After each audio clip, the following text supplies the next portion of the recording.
ఆనంద తాండవం చేస్తూ రణరంగంలో విజయాన్ని ప్రకటించింది. ఇంతలో సాయంకాలం అయ్యేసరికి రక్తరంగు కింద ఆకాశం మొదటి రోజు యుద్ధం ముగిసింది.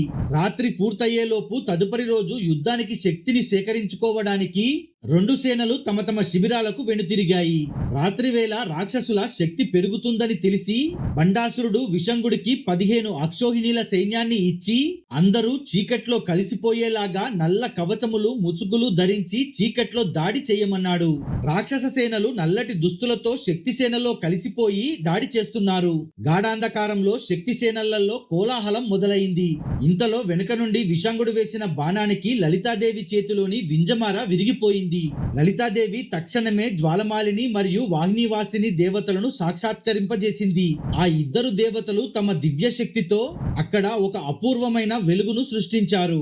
దాంతో అమ్మవారిని ఎప్పుడు అంటుపెట్టుకొని ఉండే 15 నిత్య దేవతలు తమ ధనస్సులతో బాణాలు ఎక్కుపెట్టి రాక్షసులపై బాణవర్షం కురిపించి హతమార్చారు. కానీ విషంగుడు మాత్రం శరీరమంతా గాయాలతో 2 జాములు మాత్రమే మిగిలి ఉండగా శిబిరం నుండి తప్పించుకోగలిగాడు. అనంతరం శ్యామలాదేవి మరియు వారాహీదేవి శిబిరంలో విశ్రాంతి తీసుకుంటున్న శక్తిసేనలకు రక్షణ కల్పించేందుకు జ్వాలమాలిని మరియు వాహినివాసిని దేవతలను సహాయం చేయమని కోరగా వారు తమ శక్తితో శిబిరాల చుట్టూ 100 యోజనాల వెడల్పు 30 యోజనాల ఎత్తుగల అజేయమైన అగ్ని ప్రాకారాన్ని నిర్మించారు. ఆ అగ్ని ప్రాకారంలోకి శక్తి సేనలు మాత్రమే వచ్చి వెళ్లేటట్టు ఏర్పాటు చేశారు.